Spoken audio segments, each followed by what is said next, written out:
Bande Gurasi Charanarabindam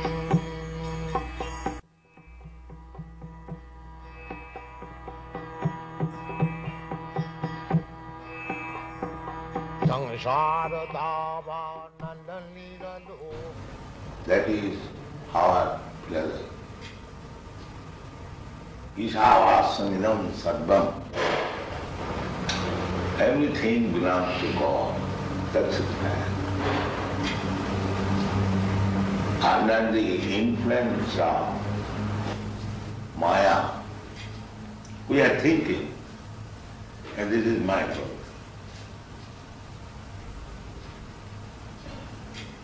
Just like, suppose this cushion went from the wood has come. Has anybody produced wood? Who has produced? It is God's property. Is it not? You are a barrister, you can judge better. That was the argument he used. No, it wasn't quite like that. Originally everything belongs to God. So why you are claiming it is mine? One must know the property is Father. That is the real knowledge. Now, whatever Father has given me, I will use it. Why shall I encroach upon my other brother, which he has got from his mother? This is good sense. Why shall I fight with my other brother? My father has given him this property to him, so let him use that. And whatever he has given me, let me use it. Why shall I encroach upon his property? I can understand. I'm sorry. I can understand when you say don't encroach on other people's property. And I think if I understand you correctly, what you're saying is that if you have something, your father has given you something, and someone else wants to use it, well, let him. I can understand that, but don't you get to the stage, or can't you get to the stage at times, that for some reason or other, you don't want him to use it? We are believing that everything belongs to God. If someone else does not believe in that concept and tries to use what we... That is wrong. That I say. That is the wrong concept. Well, how do you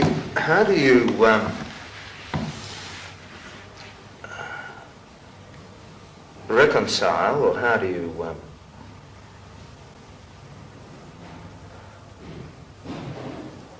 work out a situation? If everything belongs to God, we have to run society.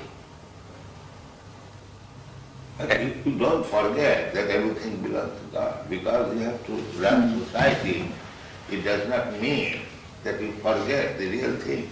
Look, so I really don't object to that idea at all. But the thing is that the system we're working within has got different concepts. You should be rectified. We should be sorry? Rectified. The system should be rectified. First thing is that everyone should be convinced or understand clearly that everything belongs to God. But they have no conception of God. That is the whole human society at the present moment. Majority, they are godless, especially the communists.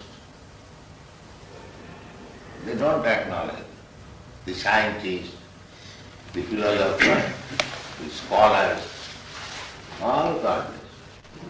You can't say that scientists are working in a way that is opposite to God's will.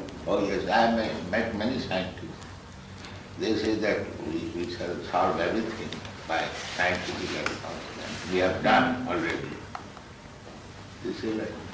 But just because they Just are... like there is a big theory, chemical theory, one big scientist, big or small, whatever he may be, he has got a Nobel Prize. It's medium-sized. Huh? It's medium-sized. Yeah. He is making the theory, the life has come from chemical, the chemical community. Chemical evolution. Darwin's theory is also on that.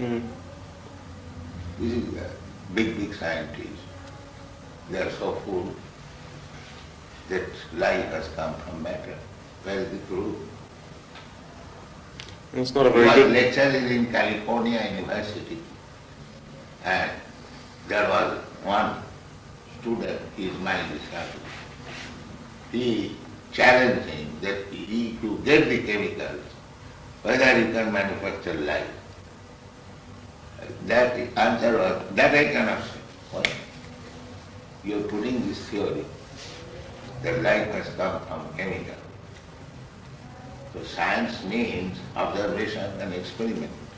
Now, experimentally prove, get the chemicals and produce a life. They're trying. That is another business. When you are trying to be a lawyer or barrister, that does not mean you are barrister.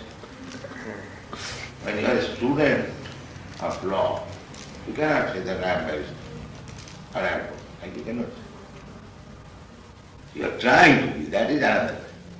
Well, that's what they're trying. But while they are trying to be, they are taking the position of leader. That is the misleading. That is described in the Srimad Bhagavatam. Andhadatham dhairupuniyama. One blind man is trying to lead many other blind men. What is the use of such leading? But can't you have people doing good for the sake of goodness? He does not know what is good. But there are certain things. That's why I say blind. There are certain Does not things which know intrinsically what are is good. Real goodness is to understand God. That is real good. But there are certain things that you don't, that are good, that you can accept as being good, just by themselves. You see an old lady who gets run over by a car. You go and help her. Now, there are certain things that are good by themselves, I think, and that people will react and do the good thing, even though they mightn't have any concept of God. No. Unless you have got the real platform, how you can do good? Just like our Madhudari Maharaj was realized to you, they have done some good legal affair. But unless you are a lawyer, legal man, how can you do it? You have a mind to do good. But if you are not a lawyer, how could you do? But there would be a lot of lawyers that do good That is without another God. thing. I am talking of yourself. If one does not know what is good, then how will do good? The first business is that he must know what is good. Then he can do something good. Otherwise, what is the use of jumping like monkey? So therefore, anyone who is posing himself as leader to do good to the society, he must know first of all what is good. But you should see whether you are successful. And what is the standard of success? The standard of success is whether you have pleased God. You read this? What is it? Atah pungvi dija sreshta. Atha? Pungvi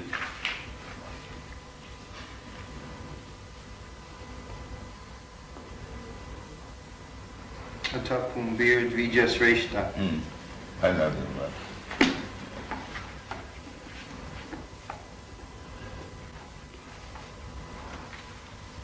Tapumbir Dvijasreshta. Varnashram Vigbhagjaha. Svanus Isyasya Dharmasya Samsiddhir Haritosvanam.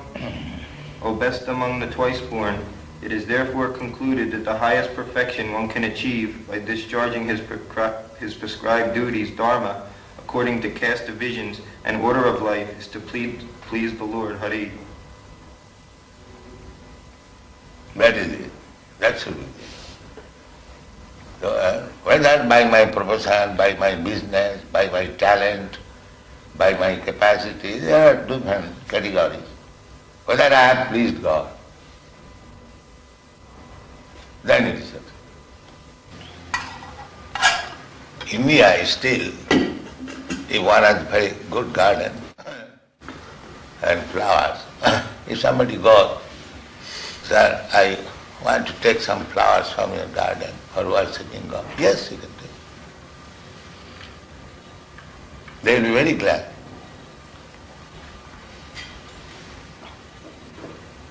This man, his livelihood depended on those flowers, and I think his possessions were more important to him, unfortunately.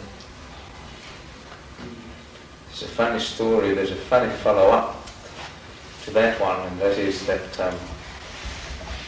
the flowers were taken from two men that ran nurseries, and we had to go through an appeal to finally get home. But just before the appeal came on, the boys needed a glass house because they've got special plants which you've got outside here, and they didn't know anything about glass houses, so they're driving around, and one said, well, let's go and find out something about glass houses. Oh, there's a nice nursery. the car drives up, you see. Devotee goes up and he said, excuse me, sir, but we're interested in glass houses. He said, will you please get out of my land? Say nursery.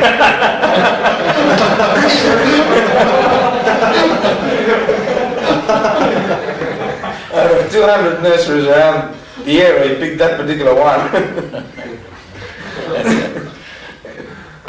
Shasti bhakti bhagavati akinchana sarvai gunai tattva samasati sura harava bhaktasya kuto mahadguna manorathena asato dhavatu vahi.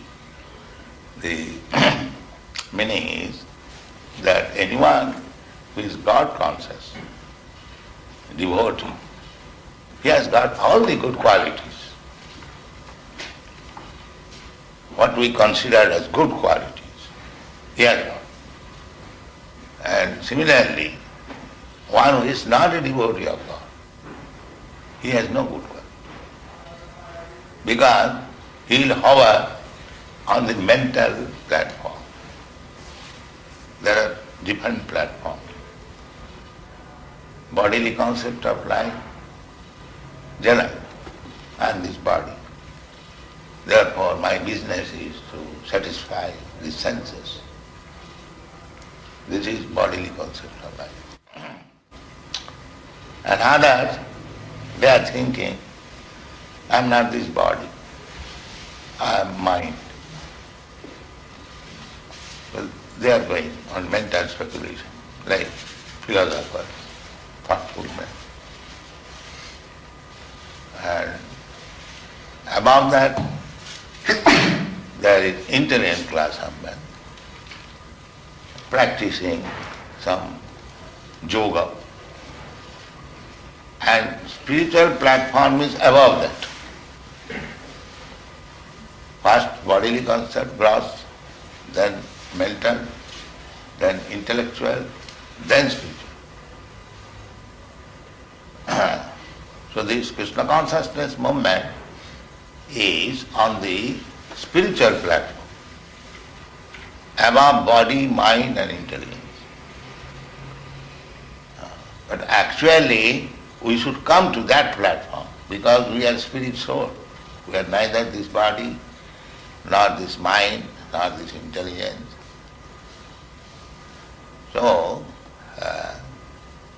one who is on the platform of spiritual consciousness,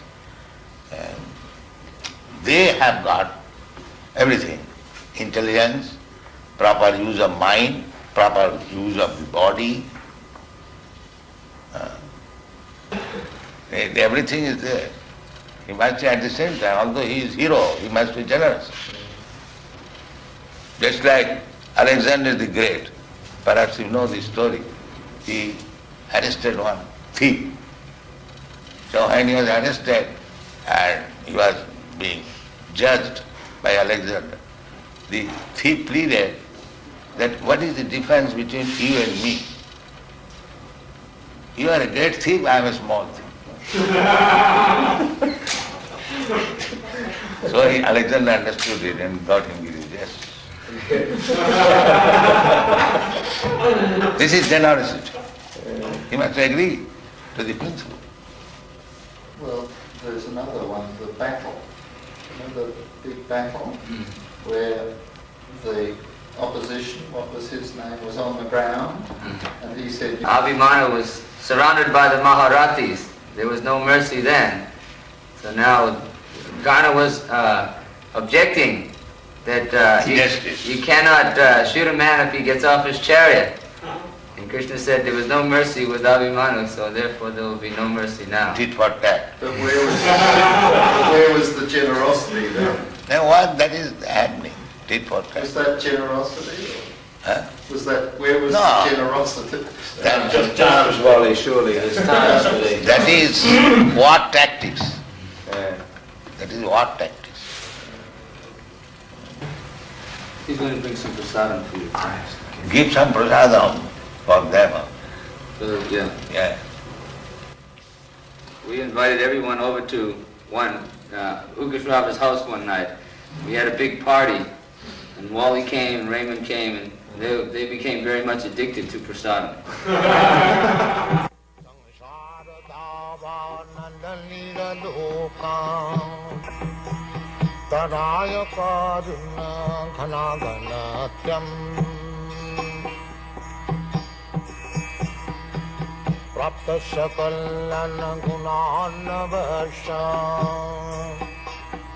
Vande Guru Sri Charanarabindam